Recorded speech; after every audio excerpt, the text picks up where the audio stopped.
Apart from shipping your items from China to Ghana and also unboxing them with so much excitement, there are also some struggles that mini importers face. So before you get into mini importation, or if already you are into mini importation, I'm going to be listing or sharing with us some of the struggles that mini importers go through, so that at least before you go into, you know that yes, apart from all the smiles and all the juicy things that mini importation comes with, there are also certain struggles that you have to take note of. So without wasting much time, let's get right into today's video. So the very first thing I'm going to talk about is with arrival date. So yes, you import items, and the due time that items are supposed to have arrived from China to Ghana, you then realize that it's taking much longer than the time that you expected to receive your items from wherever you are. It is something that really affects so many importers, that no matter what happens, you experience this once a while in your mini importation journey. So what actually happens? What happens is that these shipping companies, they have a warehouse in China, right? So there are so many shipping companies you can use to ship your items. So they have these warehouses in China that actually, when you purchase your items within China, they can send it to the warehouses and they will then in turn ship it down for you. But one thing most of us don't really pay attention to or are not informed about is that items are only taken, or items are only shipped when the container is full. Yes. So once you have sent your item, your 2 packages or your 5 packages, another will have to bring 2 packages, another will have to bring 1 package till it fills the whole container before the items are then processed to be shipped. So before you use any shipping company, you have to make sure that the shipping company has many clients or they have many customers, so that at least they can be shipping out, if not weekly or even in 2 or 3 days, but at least it should be in within maybe a week and some few days, or maybe 2 weeks. Okay, but goods can even stay in China warehouses for as long as a full month and they haven't shipped it out because their container is not yet full. So before you choose a shipping company, you have to make sure that they have many customers that they work with, so that items don't delay so much at their warehouse. So that's one thing that causes the late arrivals. And the other thing is that once this container is finally full, okay, they have vessels. That's a sort of like the ship that is going to carry it from China and bring it down to Ghana or to Nigeria, to Cameroon, or wherever you are. So unless the vessel too gets full and they begin to move them, there are even some instances whereby they will have to mix different countries in one vessel. So you can have Nigeria, Ghana containers in one. So they'll have to move to one place to clear it all before they will then move to another different country to go and clear all those. Once the clearing is done, like once they arrive at the port, there are clearance that is to be done. Okay, especially if products that are not certified are in those particular container. I did a recent video, and in that video I was talking about diapers, and I was saying that you need some certifications. So let's say you have imported these diapers and you don't have that certification, and you did not even inform the shipping company that you are shipping these items. It's actually going to delay the process. Okay, so these are some of the things that I feel that sometimes, yes, we just appreciate the things they do, but sometimes to the wait is just too much. So that is one of the struggles of a mini importer. So the very next one that I'm going to be talking about is actually missing goods. Yes, so somebody will be like, okay, how on earth can my item get missing? Like, at what point does my item get missing? I don't really know at what point, because I don't understand why an item of about 0.2 cbm, a shipping company will just tell me that they can't find that particular item. Yes, I don't understand why something like that can happen. Okay, so if you know why those things happen, or yeah, a shipping company are watching me, please leave it in the comment section. Okay, and let me understand why items like that get missing. So yes, misplaced items. As a mini importer, these are some of the struggles we get. So you can import an item, they have received it all right at the warehouse. So the mistake is not that your supplier did not deliver it, they delivered it, they received it at the warehouse, but that particular container they said is in will arrive, and they'll tell you that they cannot find your package. Yes, so there are some of the shipping companies that they won't even mind you. Yes, we can't find it, and so that's just it. we can't find it, and so that's how some of them do. But I have experienced this once in my mini importation journey. These were very, like a very very big package, like 0.25 cbm. It's not a small package that you'll be like the package got missing or like something. I did not really understand, so I was on these people until one day they stopped responding to me. Yes. So what then happened was that I was there one day and their boss saw my contents and they decided to bring themselves. So they came to my D and they were like, oh hello, we saw you on so so and so, and we want to approach you and tell you that, oh, if you could be using our shipping company. And that was when I sent all the proof to their boss and I told him that, see, I've been using your shipping company, but these are the struggles that I went through, and nobody even mind me to at least to tell me something. They just said the package is missing and that is it. So because of that, I've stopped using your shipping company. That was what I told him, and he tried and they worked on it. So they gave me a refund and they also refunded back my shipping fee, and from there the issue was settled. That is something that as mini importers we always pass through. Once in a while you will see some of these struggles come your way as a mini importer, but I just hope that shipping companies will do better. When some of these issues come, we try and resolve them so that at least we can have a smooth working experience with you guys. So the very next thing that I'll talk about is high exchange rates. Yes, so there are those times in an importer's life that um the rate doesn't just favor us. So the rates will just just go very very high, or it's moving at a very faster rate that you don't really know exactly how to run your business, because you buy something today and the next time you're going to buy, you are going to be adding so much money in order to buy, because as many importers we are basically using the dollar and we are using the RMB, that is the Chinese currency. So when the rate affects these currencies, it also makes us struggle a lot. So it's something that you will experience once in a while. Okay, so the very next one is overcharging of shipping fee.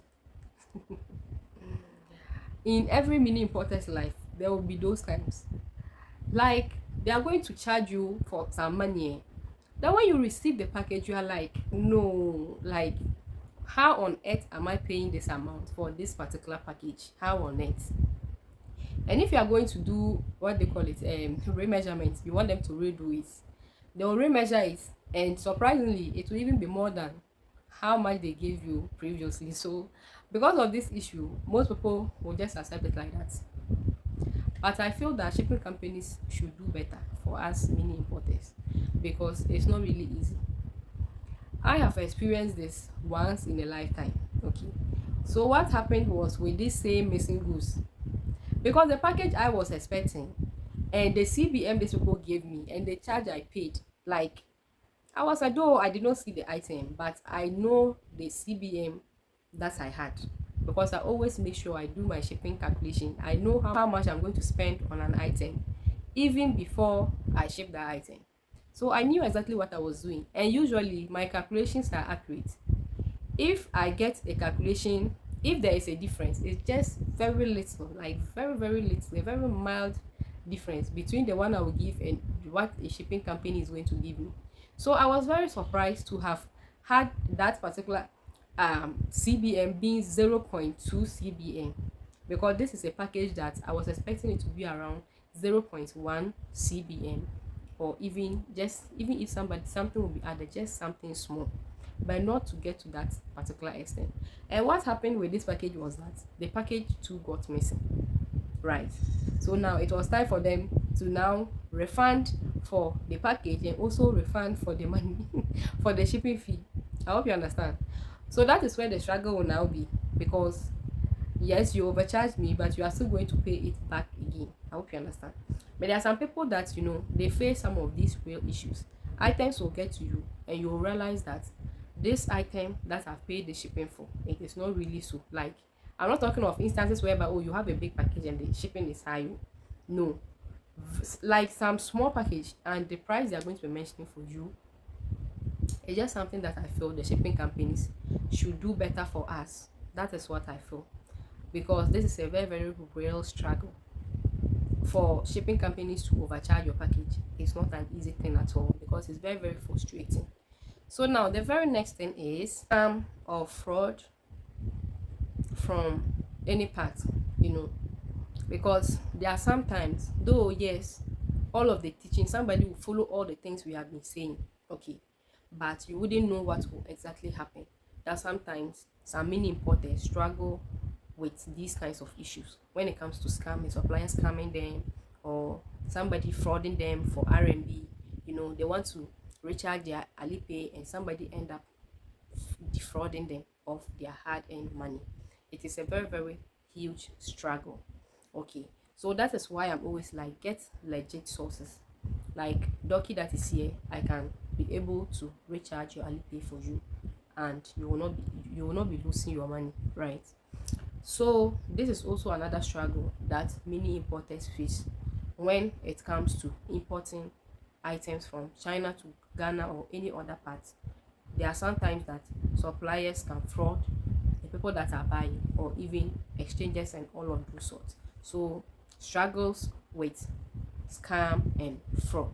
The other one that I'll be talking about is sales and marketing. It's another thing to import an item. It is another thing to actually sell out. Yes, it's also another thing starting a mini importation business, and it's another thing it's advancing or striving.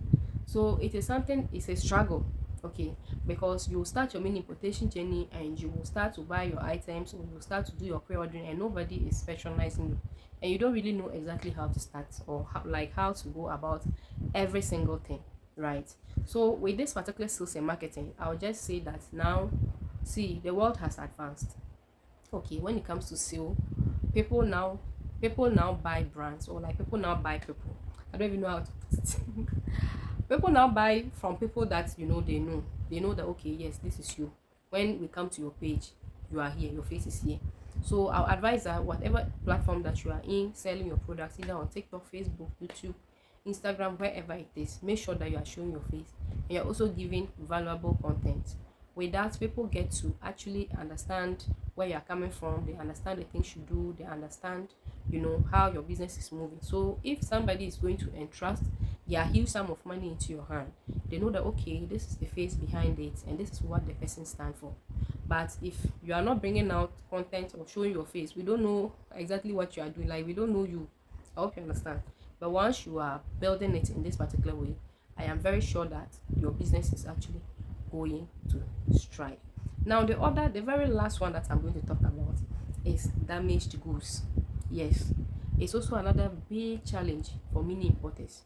You import your items, the item will arrive at where you are, then you open it only to realize that there have been mishandling from either the shipping warehouse, or when they were sending it to your warehouse from China or whatever.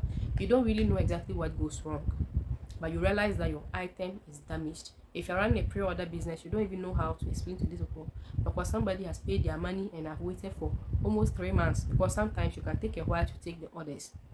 3 months, then you are now coming to explain and tell me that what, that my item is spoiled. There are even some people that they'll feel like you just sold it, you sold it for profit, and you did not really think about that it's just selling for profit. It's not really what you are telling them, right? So some of these things, yes, I don't know exactly how we are going to solve them. They do happen, I experience them sometimes. I am into home appliances. Some blenders can actually arrive and you realize that the handling wasn't good, and you realize that the motor's down, the cover on it is broken, and you know, we get those kind of damaged goods. What do? It is a loss on you. Yes. So sometimes I just discount it, then I explain to my customer, this is how it is. If only you want it, you can get it. Or if it's something that I don't really have, I just take it to use it. To use it by myself. If not, I can also give it out for somebody. I hope you understand. Yeah, so these are just real life struggles.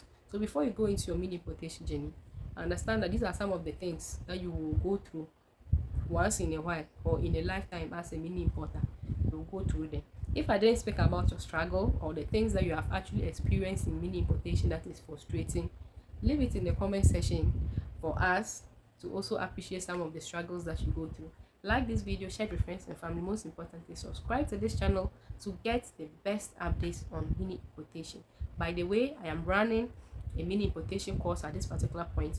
If you want me to take you through, hold you by the hand and show you how to import your goods from China to Ghana, from Bangladesh to Ghana, anyhow at all that you want it, just DM me and we're going to talk about that. I'll see you next time. It's bye bye.